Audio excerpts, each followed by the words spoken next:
Hello, hello, hello, and welcome to the Up Zone, where understanding politics is made simple. I am your host, Tisha S. Waddell, City Council Representative for the 3rd District. Former, let me say that because we don't need nobody having a conniption fit.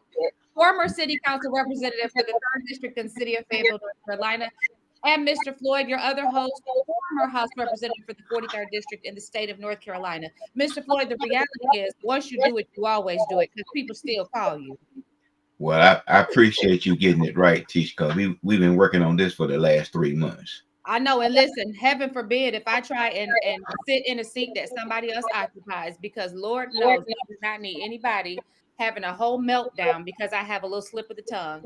Mr. Floyd, what are our announcements for today? But Teach, believe it, Teach, we have two of our pastors that's retiring within the next several months. What? We have two. We have Bishop Porter, which is going to retire, and his retirement is at 7 p.m. February the 21st at the Botanical Garden. And believe it, it's sold out. And wait, hold on. Wait. Time, pause. You have to pay to go to the retirement ceremony? $150. Commissioner I haven't introduced you yet, Mr. Evans. it is sold out. Reverend Brinkley is going to have his anniversary, which is going to be March the 15th at 2 p.m. at Gate 4 Golf Club. Is it sold out too? It's right at the door, my understanding. And racism that we had talked about here in Cumberland County is going to be at 406 MacArthur Road this coming Saturday. Okay. At 8 o'clock. Fayetteville State Board of Trustees is meeting this coming Mr. Floyd, you said racism is going to be at Fayetteville State. Can you please restate it? No, racism is going to be at 406. No, Mr. Floyd, racism is not going to be there. What is the event, sir? Which one? The one on MacArthur Road? The one that you're calling racism. Now, that's the one that's going to be at 406 MacArthur Road this coming Saturday. Okay, what is the event, sir? It said that systemic racism in Cumberland County. Okay, go ahead. Okay. And then I said Fayetteville State Board of Trustees is meeting on the 26th. Got it. And this coming Saturday, starting the 27th, there's a national boycott to look at Target, Walmart, and Best Buy is to refrain from major purchases. I assure you they are not worried about it. Yeah. And the Democrat Party is going to have their precinct meeting, Commissioner Evans, starting March the 16th through the 29th. Mr. Floyd, I heard a rumor that a Democrat, a high-ranking Democrat, recently changed their party affiliation. Is there any truth to that rumor? Only thing I can say that is 99.910% correct. That a high-ranking Democrat changed their party affiliation to Republican, but I'm not. I'm just here so I won't get fined. Go ahead, Mr. Floyd. Okay, 99.910% correct. See how? I will say this, Mr. Evans, a former precinct chair. It's 99.910% correct. For the 5th precinct, I think, if I'm not mistaken. But I'm not going to say I let the party figure that out. Go ahead, Mr. Floyd. And those are our announcements through the 27th. Can y'all hear me? I can hear you. Yes, Okay. You know what? That thank you for reminding me, Representative Floyd, because our precinct definitely needs to be organized. Yes, sir. That's why I said it to you, sir. Yes, sir. And I think that's why you put me on blast like that. Mr. Floyd, let me ask you a question, Mr. Floyd. Yes, sir. Yes, ma'am. Is that the end of your announcements? Yes. Okay, I'm going to introduce our guest because I'm y'all know he's a fan favorite. He's a friend of the show, like how Wendy Williams used to say. He's a friend of the show, and he's definitely somebody who we have had a nice time having on our program. So I want to introduce to some, as they say in the church, and present to others, Mr. Charles Evans. Now let me give you some background on who this powerhouse is. Charles Evans is a seasoned public servant in Cumberland County, North Carolina, with a career spanning roles on both the Fayetteville City Council and the Cumberland County Board of Commissioners. Mr. Evans began his political journey representing District 2 on the Fayetteville City Council, where he served 4 years. Cumberland County Board of Commissioners, he followed his tenure on the city council up with an election on the Cumberland County Board of Commissioners. He was elected as an at-large member and he dedicated 12 years to this role. During his time on the board, he was chosen by his peers to serve as chairman, highlighting the trust and respect he garnered among fellow commissioners. Don't take it lightly that he was elected at large. He was one of few Black elected officials to be able to do so. In 2022, at that time, in 2022, Evans sought the Democratic nomination for North Carolina's 7th congressional district, and despite a spirited campaign, he didn't secure the nomination. We saw him in 2023 continue that demonstration to his commitment at local governance by announcing his candidacy for mayor of Fayetteville in July of 2023. He wanted to bring that extensive experience to the city's highest office, and I think City of Fayetteville, you made a grave mistake by not electing him into that position. And I think as you look back and begin to see all of these things that are coming to light, you will recognize the gravity of that mistake. Now, throughout his career, he has been a staunch advocate for public safety, economic development, and community well being. His campaigns and public service reflect a deep dedication to addressing the needs and concerns of Fayetteville and Cumberland County residents. Mr. Evans, I would like to welcome you again to our platform. Thank you for being willing to bring your expertise to our table. How are you today? I am good. I am good. Expertise to the table. Oh, that's look, look. You have I'm just like you and my frat brother there, Representative Floyd. I'm just like you two. We just bring the spirit of wanting things to be better for everybody to the table, and so we find out ways to do it. So I'm just like you two. I'm just like you two. awesome, phenomenal. Mr. Evans, you have an event that you have spearheaded for a long time now, for a few seasons, and I want you to tell us about it. It's the expungement clinic. Tell us about that. Yes, it's the expungement clinic, and let me give you a little history behind that. It started out because of my missteps in life, and I realized how difficult it was for individuals like me to move forward in life with having those felonies behind their record and just having a criminal past anyway. And so I worked to make things better for individuals like me because we needed that opportunity in order to improve our life and also to be that of the productive member of the community that people expected of us. And so I asked people such as your co-host, Representative Floyd, Mayor Mitch Colvin, and also the main person I went to because we definitely needed him to be on board, and that is District Attorney Billy West. And after talking to Mr. West about it, he agreed. He agreed with it. So the four of us, we started the program, and I'm going to just hurry up and skip some of this, but I'm going to stay up to this point.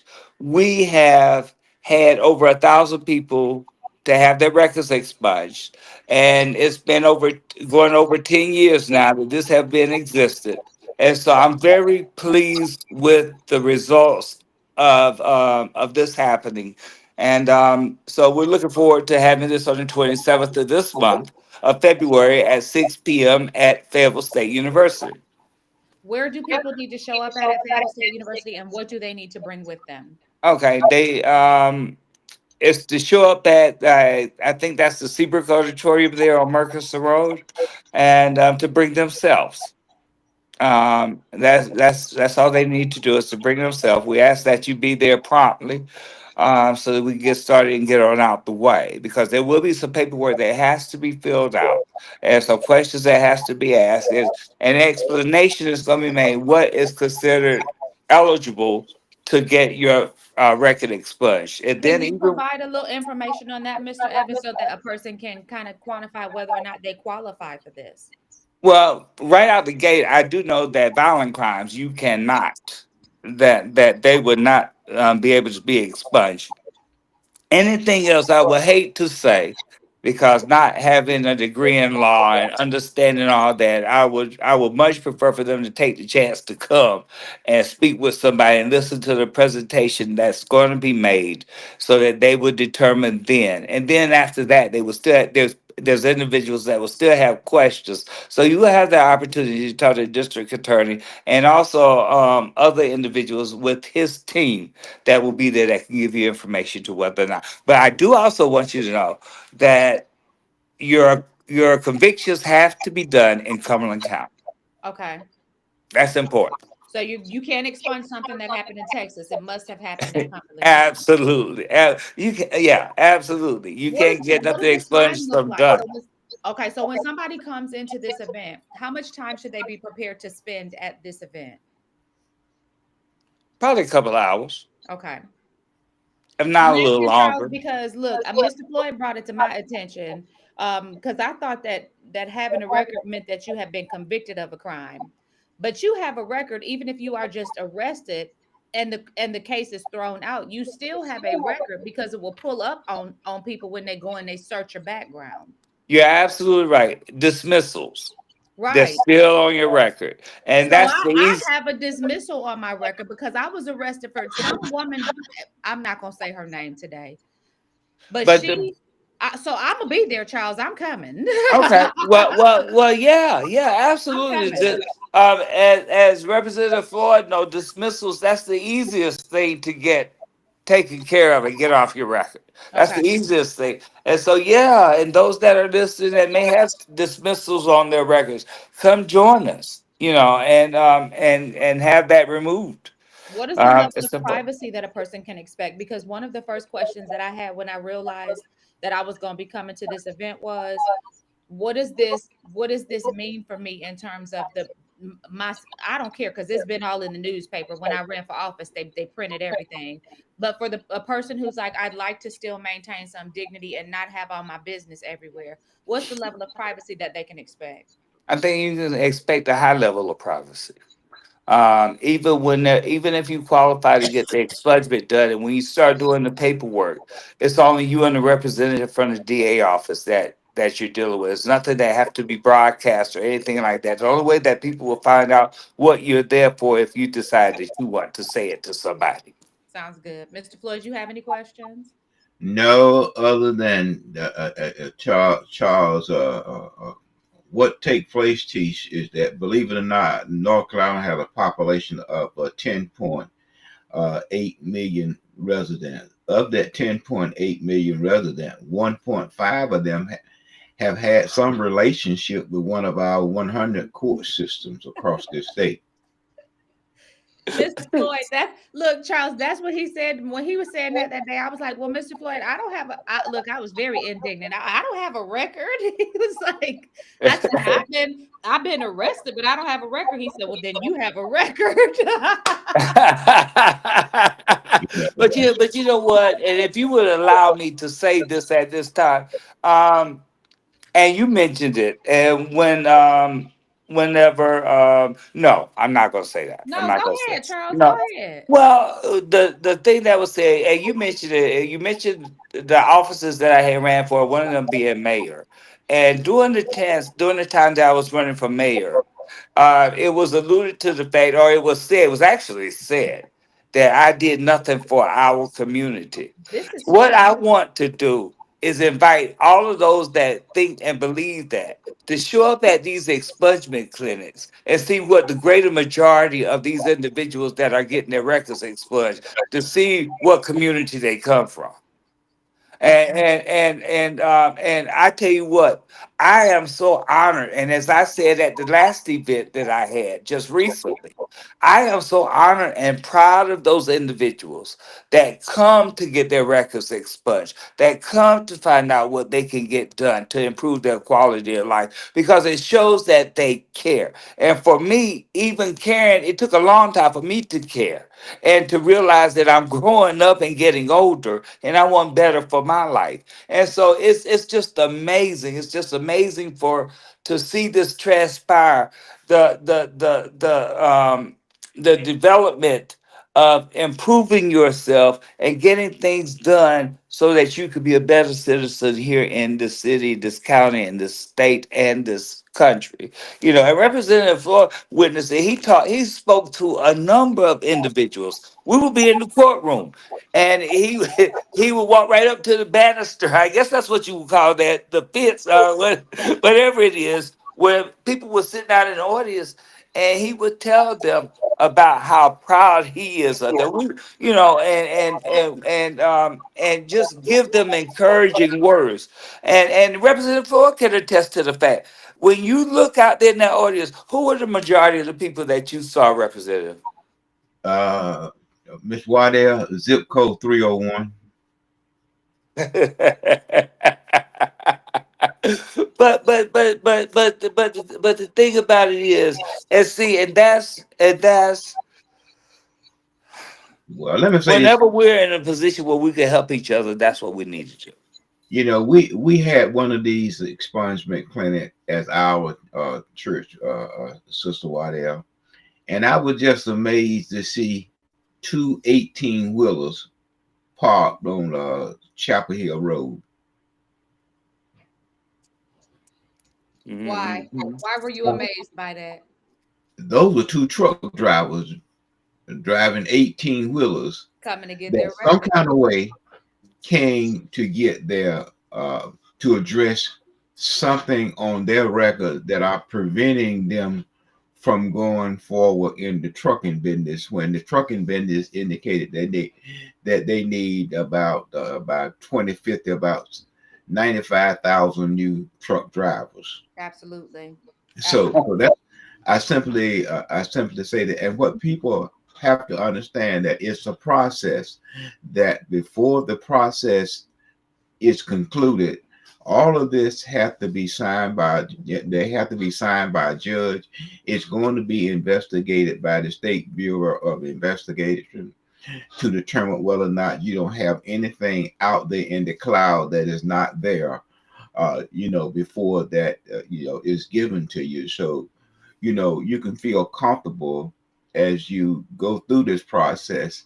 And I remember there was a gentleman, Commissioner Evans, that wasn't from 301, that got his expungement, that received his expungement, and he came back to the following one from Miss Waddell with the envelope in his pocket. He was just that proud. Hmm. Absolutely, absolutely, and so and see, and that's the type of service that you two are accustomed to giving, from having been in elective office, and that's the type of service that all elected officials should give to the citizens that they represent, above and beyond sitting behind that dais and enacting laws or policies, going above and beyond the call of duty to help those that are having difficulties with their lives because of some mishaps that they may have. And so and we as people should hold our elected officials more accountable for the work that they're supposed to do, and not hold them in high esteem for the work that they're not doing. Absolutely. Now you said, go ahead, Mr. Floyd. As we conclude, our interview this morning, there was a friend that Miss Waddell met sometime when she first kicks, and he would always say is that many of our elected officials that just sit in to fit in. Archie McMillan. Not Archie, yep. Yeah. Mhm. Yeah. Many of our people that we let just love, just love, just love, just love, just love, just love, just to fit in, to sit in. Let me say Mhm. this real quick before, because you have one other meeting that you're going to tell us about that's coming up. But before we move past talking about Mr. McMillan, I just want to say that the three of us are very fortunate to have crossed his path. And Mhm. I really hate it for these new politicians who never get a chance to go and sit in the shoe shop and listen to Mr. McMillan and listen to the voices that would come into the shoe shop and just have dialogue, just unhindered, unrestricted conversation. We are very fortunate to be a part of that legacy. I'm very grateful to be a part of that. Mr. Evans, what is the next meeting that you guys are having coming up? Um, right now it appears that I'm gonna have to change the date or the time of it. But it's regarding an issue that City View had printed, and it's turning plastic into gases. And one thing we had started talking about, Representative Floyd and I, and Wes Cookman and Troy Williams, we had started talking about our neighborhoods and our communities that are not getting the attention that they deserve. And so this new business that they're talking about bringing to Fayetteville is being put in right in District 2. And District 2 seemed to be the graveyard The for dumping ground. exactly for items that are not conducive for other areas as zip codes that some of our people don't live in. And so we're questioning this, and I'm very thankful to the fact that I was informed about this because, and this is something that Representative Floyd and I talk about a lot of times, like other communities that are poor. And I shouldn't say the word poor, but it's not as fortunate as some of the residents, as some of the neighborhoods, and those that are blessed to have people of color. The greater majority of those individuals that live in these communities are people of color. And so we're meeting about this.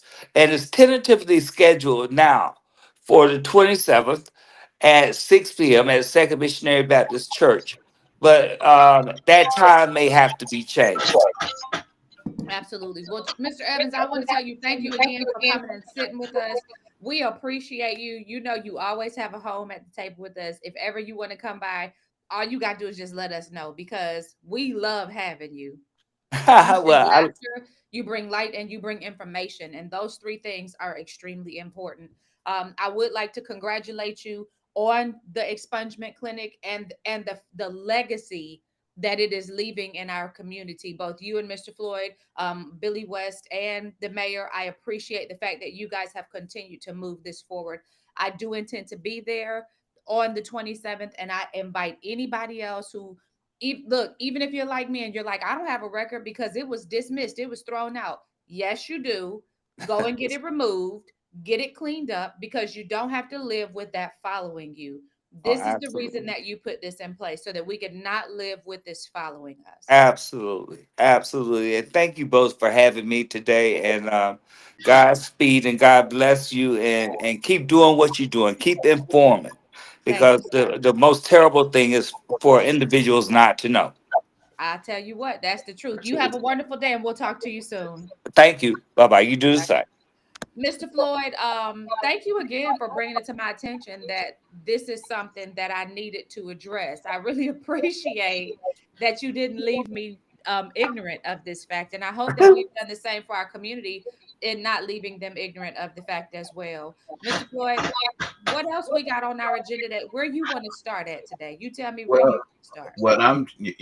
I know we're talking about the let's look at the city first, with this possible increase in parking. Mr. Floyd, let me say this. Yes. If people will go back and watch our podcast back when we were calling ourselves rude and we were sitting at the table and we were talking about parking and I kept saying This is a part of the structure of debt repayment. You guys can complain about it as much as you want to. It is not going away because it has been factored into the budget as a line item to repay debt on the baseball stadium. I said it, I said it, I said it, I said it, I said it. I don't know if it was clicking, but here we are now where we still have complaints coming out of the community that are saying this is affecting us adversely. And not only did the council keep it, but now they're doubling down and increasing the rates. And if you will go back, Mr. Floyd, when I was on council, one of the questions that I had was, why are we leasing spaces to companies, to businesses for this little bit of money monthly for these small contracts when we could increase the cost for them to lease these spaces and offset the cost to our citizens in the community to use the parking deck? I got an answer. It wasn't sufficient for me, but it was what it was. So, what are your thoughts about this?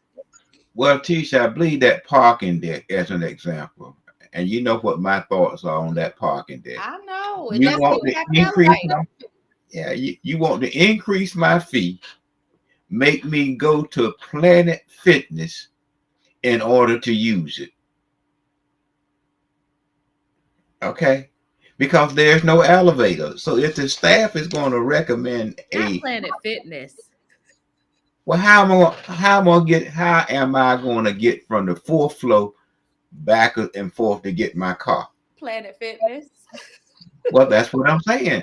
I mean, there is no elevator. So where is it to accommodate ADA and those persons with disability? Right. What they are looking at is a fee increase. Now they're not looking at whether or not that facility provide the services that it intended to, if you understand what I mean. Mm-hmm. Who in the world will build a parking deck on a commitment that someone else going to put the elevator in for me? Well, and they're looking at a 50% increase. The city proposes raising the hourly parking rate from $1 to $1.50. Paid parking enforcement will begin at 8 a.m., an hour earlier than the current start time of 9 a.m. For events near Segra Stadium, the daily parking fee at the Hay Street parking deck could double from $5 to $10. And I still that's what I'm talking about. You're going to now when you look at that and you then look at special event. When I go downtown doing that, I call my lawyer first so he can see what are there any special events taking place downtown so I can figure out where I'm going to park at because the rate goes up for special event. Now, of those 400 parking spaces, about 300 of them are already leased at a super reasonable price. Right. So now, if you think about this in the context of last year versus this year, in the previous fiscal year, Fayetteville's parking operations incurred expenses totaling $1.3 million, Mr. Floyd, while generating only $731,000 in revenue, resulting in a deficit of nearly $572,000. The expenses that are contributing to this these expenses are maintenance, trash collection, graffiti removal, and elevator upkeep. I guess that's talking about the other deck, not the one that we're talking about besides Segra. No, they talk now. You got an elevator over there, but you don't have an elevator at the main one at Soccer Stadium. So Right. you're So on there's an elevator at the building where the news at the lawyers building. Yes. Okay, so now the Downtown Alliance, which represents local businesses, continues to express concerns that the increased parking fees might deter customers, which would adversely affect downtown commerce. Now, I want to tie this to another conversation that we had. We talked about them wanting to reduce the development standards of the downtown footprint in order to encourage more activity and more business development in the downtown area. I wonder if they're considering the fact that this approach may be also adversely affecting that downtown commerce. And they've initiated, listen, the Downtown Alliance has initiated another survey to collect feedback from residents and visitors. Councilmember Malik Davis did say that we need a balanced approach. He said we need a win-win solution that balances revenue generation with the needs of downtown businesses and visitors. That's a very political thing to say, right? We need a win-win solution. Is there Well, something else, Floyd? I mean, let's be realistic, Tish. Do you think? I mean, there have to be a super love. I went to, I think it was, I made a mistake and turned into, oh, Road Jack or somewhere out there on McPherson Church Road Okay. the other day there. Do you realize that they had, it was about 12. Do you realize it was full on the inside and there was a line on the outside? Now, where were And there you, was Mr. Floyd? what is it? What is the Jack something off McPherson Church Road? I turned there by Where the mistake. Jaggers? No, Jack something. Is it an eating place? Road Jack, is it Road Jack or something? A restaurant? Kickback Well, Jack. Kickback Jack. Okay. Got you. Okay. Okay. They had people full on the inside. I can imagine because they had a line on the Yeah. outside, Yeah. and they had a line at the carry out window. Yeah. So what I'm saying there, the average young man that's trying to impress his young lady is not gonna go downtown and pay a parking the park and then carry the young lady out and spend $50 to $60 eating when he can go out there by the mall and do the same thing for 50% less. Right. Doesn't make sense. And so if you want to attract business, and you also got to have the employees which are not receiving that much amount of money, that's going to have to park somewhere. Right. But you think raising fees is going to solve the matter. If you have 300 parking spaces that's available, prorate those. Yeah. I mean, prorate the 300 that you have there, and the whatever number you have at the Robert Williams, and then take it from there. But here you want what? No, go ahead. You go ahead, because I want you to finish. That's a good thought. No. Here you want to let those person at Soccer State pay what, $10 a day? So, and let me say this: I am not opposed to pay parking where there's activity. So, like, I think if you go to Charlotte, or if you go to Raleigh, or if you go to even Durham, where you've got museums and you've got a lot of activity, like a lot of things that you can actively be engaged in. Those areas need to support paid parking, but those areas are also not tier one communities. Well, I met a person that came on our WIDU radio program last week, Mm-hmm. and he said, "Well, whatever." I said, "I parked and walked over here, sir, because I just didn't want to contribute to a parking fee." Right. Right. He And said, "You did what?" I think we'll see a lot I of said, that. Out of that. I walked. I guess it was maybe about four blocks, maybe 4 or 5 blocks. I just didn't want to pay that parking fee, so I walked. Yeah.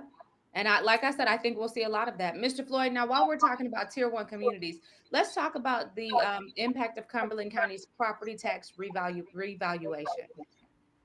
So Cumberland County's property values have risen by an average of 64.7% since the last assessment in 2017. This significant increase reflects changes in the real estate market over the past 8 years, particularly since like about 2020, 2021, when COVID happened, because we just saw prices shoot through the roof. For a home valued at $217,492 in 2017, the new valuation could result in a property tax increase from approximately $3,000 to about $4,938 annually. That's almost a $2,000 increase, assuming tax rates remain unchanged. Mr. Floyd, historically, in response to revaluations, local governments have adjusted tax rates to mitigate the impacts on their taxpayers. So, as an example, in 2019, after the reevaluation, the county reduced tax rates, while in 2017, rates were increased due to a decline in property values. What do you think is going to happen this go round? Well, I tell you what, you might think that you are comfortable in your seat and you don't have to respond, and you can walk and you can ride around here and take all the pictures in the world. But when you start looking at inflation and increasing in property taxes, you know, for a politician, is somewhat suicide. It's just like in the General Assembly. You know, those members that are there want a salary increase, but they don't want to, you know, submit the bill. Mm-hmm. So it's the same thing at this particular level. You know, a couple of years ago, the last tax evaluation, all of our property tax was lowered. Mm-hmm. You know, those homes that was $145,000, they went from $145,000 to a tax value of 89,000. Okay, Mm-hmm. but our property tax remained the same. Right. So you're looking at, you decreased it by $50,000. Okay, but my tax remained the same. So do So that now, again, huh? yeah. So now you're saying now that this 149 or 150 home that was valued at 89,000, now you're talking about that home now within the last 8 years have tripled up to double in price. So instead of that person paying $1,600 a year in property taxes, now that person is going to pay $3,200. Mm-hmm. You had to be very careful about that, Tisha. Absolutely. Now, if you disagree, when as a property owner, when you get your new valuation, if you disagree, you have the option to appeal. Just go to the county's website, and you should be able to find the information on how to do that. Now, let's talk about the municipalities. I want to break this down. I You know. said appeal. You said, did you say appeal? I did. I know. I know, Mr. Okay. Floyd. I know. Okay. Now, let's talk about these property values across the municipality so you can see how your community is faring. In Fayetteville, our property values increased by 61.1%. In Hope Mills, they increased by 70.8%. In Spring Lake by 62%. In Wade by 74%. And in Godwin by 107%. Here's the issue, Mr. Floyd. The issue that I have with this is Fayetteville is the metropolitan area for all of those different municipalities. We are the big city to all of those other areas. And our property values had the least amount of increase in comparison to everybody else. Spring Lake's property values increased by 0.9% more than our property values did. What does that say about Fayetteville versus the surrounding areas? We're just not building new homes, Steve. And we're just not building an infrastructure that makes people want to buy a home in the city of Fayetteville. Well, when you look at it, Tita, let's be realistic. Most people are moving out of urban and moving into rural because in many instances it has the same amenities. So Yeah. why should I pay city taxes And county taxes. and county taxes? So I might as well let's go out here in Eastover or in Godwin or Stedman and Falcon, and I can jump on I-295 and be out by the mall in 15 minutes. Right. Well, property owners will start receiving notices of their new valuations beginning this week. Local governing bodies, including the county commissioners and city council, will deliberate on potential tax rate adjustments during their upcoming budget sessions.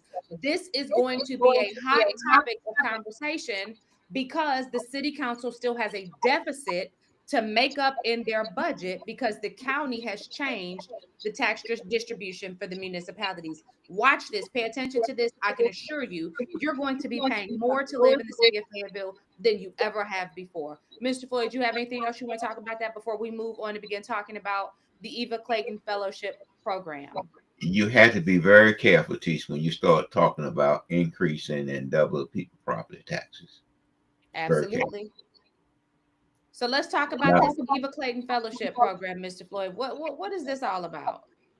Well, you know, this coming weekend, the Democrat Party is going to present its budget, and I think it was about $2.9 million that they're going to submit, to run the Democrat Party. And the beauty of that, we had what you call the Evan Clayton Fellowship, which is for inspiring young people from underserved areas to get involved into understanding civics at a state level and at a national level. Some kind of way, DEI played a role into the budget process, which was very minute as it relates to a $2.9 million. The state director apparently in the budget preparation thought it was a good idea to remove that. And there was a lot of flare across the state. And my understanding in talking with one of my colleagues and also the minority leader earlier this morning, that has been rectified. So they found $50,000 to put that right on back in the budget. What they said, as a politician, there was a donor that gave that money and earmarked it specifically for that purpose. Okay. But why in the world would you want to take that out when you're talking about DEI at the national level and you're doing the same thing at the state level that has an adverse effect on the minority community? But I say to you again, jokingly, Madam Waddell, if you didn't complain about $40 million and you didn't get any of that, truly, my moving this little small amount of money, I don't know why you complain about it, but it did raise some concerns that the money was founded.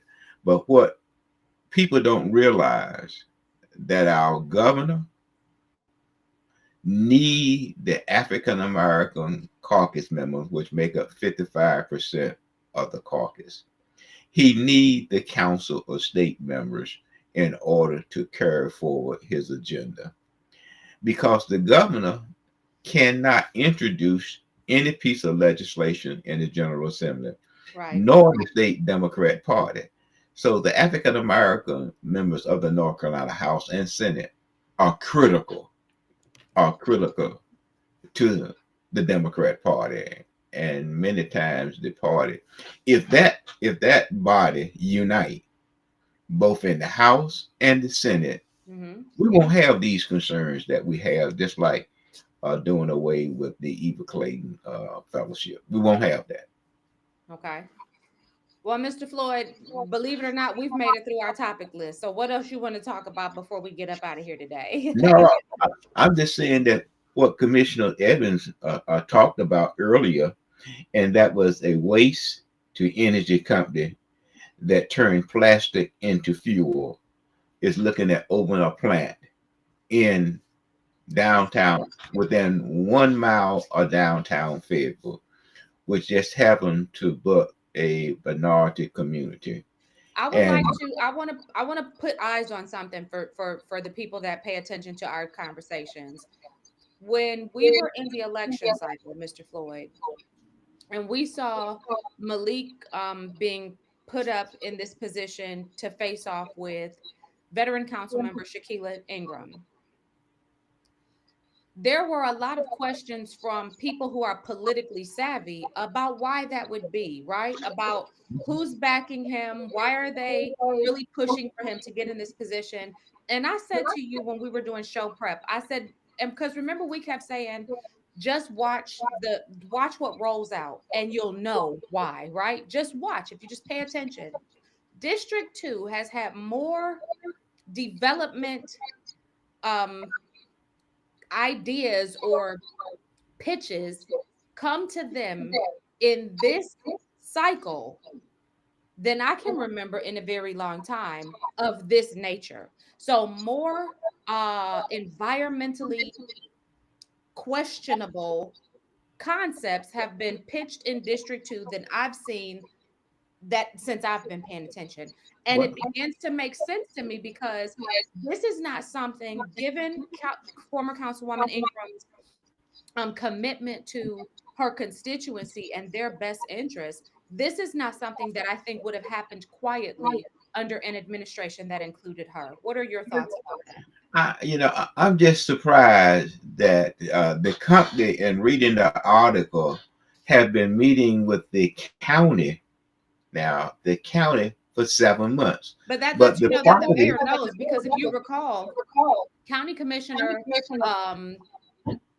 I won't even go to that part right now, but that would be a good indicator that it's very likely that the mayor has been involved in these conversations also, whether directly or indirectly, which would mean that you would think that his board would have had the heads up also.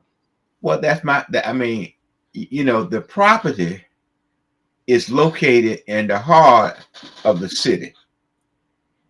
And now you're saying that it have to come to the city for a special use permit. And they And knew that. They would know that because most of the people who serve in these elected positions have been there long enough to know how the process goes. I mean, so in order to obtain a special use permit, a reasonable minded person would assume that someone knew about this. And when the person asked the representative of that area, they mentioned that they knew nothing about it. So, and the representative for that area again is Malik Davis. And this is not, because remember, I think I said this early on. I'm not saying that Malik knows he was being set up, because I don't think people tell you they set you up when they set you up. I don't think he knows he was being set up, but he most certainly, whoever pulled him in and whoever backed him and pushed him into this position, most certainly knew what they were doing in pulling somebody who was so green politically and so young and inexperienced into this position in this district. And I will say to the citizens of District 2, these are the dangers of adhering to this agenda of give the young people the chance. You need to make sure you have qualified people with experience and the ability to understand how the pieces play together in these positions, because if you don't, you end up being the dumping ground for everything toxic. Well, I'll give you an example, Trish. Right over here, we call the Dust Bowl. Yes. Well, if you look at how those trucks have torn up the street over there, okay, and if you look at where this plant is going to be located, is 2 blocks off Gillespie Street. Yeah. Okay. Yeah. And most of those streets are built not for heavy duty trucks. Right. And so if you look at the building A and possible building B that they want to purchase, and they want to do a burn 30,000 tons a day. So to operate for 30 days, so that means that you're gonna have to have 120 tons of plastic. Where are you going to store this at? Right. Where are you going to store this at? Right. And if you're gonna heat it, I have yet to see any heat that didn't have some form of fume. And what is the impact of that environmentally and physiologically to the residents of that community? Because when you start talking about plastics, here's where we get into the components that make up a plastic. And when they are airborne and you are ingesting them into your body through your lungs, there's an adverse effect on your health. Who will that affect? How will it affect them? And is this a risk that we are willing to take? Because what we need to understand is whether we are in the District 2 footprint or not, when the wind shifts, that is coming into your neighborhood.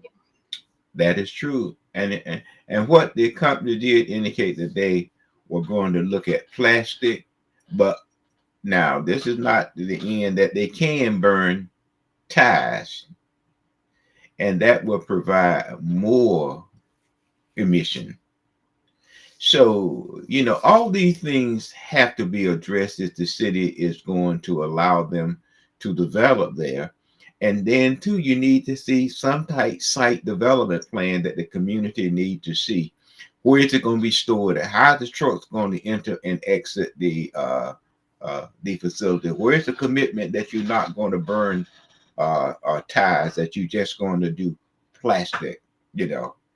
So those kind of things that the community need to know, and I think that that council person has that responsibility of enlightening that Well, community and of. who is going out pulling these businesses? Because Robert Van Giens, the director of Cumberland Economic Development Corporation, is typically the individual who goes out and courts business to come in. Is he specifically courting these types of businesses? And if so, what are the parameters within which he's making this decision? Because this is not, who is, who's going out? Well, he is doing he is doing his job as a hunter. I mean, you know, he's doing his, but at the same time, it's the responsibility of the organization to Governing determine board. whether it's a fit for my for my That's community. right. He's doing his job. But they You know, should be providing him some parameters with the types of industry that they wish to see courted into this community. And if they're not doing that, then that's where they're dropping the ball. Because if you work for our community, we should be giving you the requirements of what it is we want to see in our well, community. if you look at it, see, this is the first company. I mean, this is their first deal right here in Cumberland County. I mean, in the city of Fayetteville. And the beauty of that is that over the years of time, through code enforcement, we provide cheaper land because of lack of code enforcement that deteriorate a community and allow these types of organizations to come in and purchase the property. Whatever Because happened to the lithium factory? well, that's a good question. We'll continue to be looking out for that. Yeah, let's just keep an eye out. Mr. Floyd, what you want to leave our people with today? Be very careful be very careful of the Trojan horse. See, and that marries with what I was going to say. I was going to say, watch out for wolves in sheep's clothing. Yes. Because everybody that smiles in your face is not your friend. It may look good, but I spent 30 years in human relation. We would also say, it appeared to be good, but it has an adverse effect. Right. On the minority community. It appeared to be good. And what they always say to us, job creation. Yeah. And Job I'm gonna say poor people, because I don't want white people to think that just because it has, we say, adverse effect on minority people, I don't want you to think that you're excluded. Because if you're poor and you live in District 2 and you can't afford to move, when the crap starts flowing in the air, it's gonna affect you too. Environmental toxins do not just affect minorities, they affect people who are not able to relocate themselves out of the area with the toxins. And so if But you know what, Tish? that's Tish, if you look at it as we close, if you look at Hay Street, which is downtown, and if you look at where this is being located at and draw a circle, and you will see the area that is going to have an immediate effect, and then they're going to extend beyond that. Absolutely. So why would you want to have this downtown when you are trying to improve the appearance downtown? And you know what, Miss Waddell? Come to think of it, you know how close it is to your civic center? It's in walking distance. Well, there you have it. It's in walking distance of your civic center. And those who are coming in from the Martin Luther King Freeway, it's going to pass it. Once they exit off Martin Luther King Freeway onto Gillespie Street, they're going to pass it, coming into your $140+ million civic center and 70 and another 30 or whatever $1 million for the parking deck. What a beautiful sight. Well, Mr. Floyd, I'll say this as we close. I'd like for our audience to like, share, subscribe, and follow. Tell a friend to tell a friend. And remember that we're not crazy. People who are making these decisions and thinking that we're stupid are. So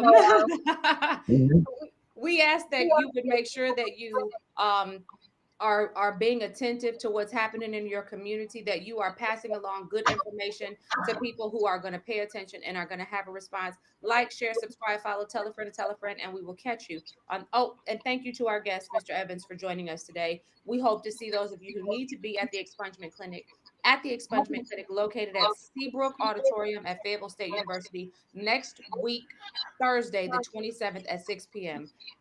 And we'll catch you on the next episode.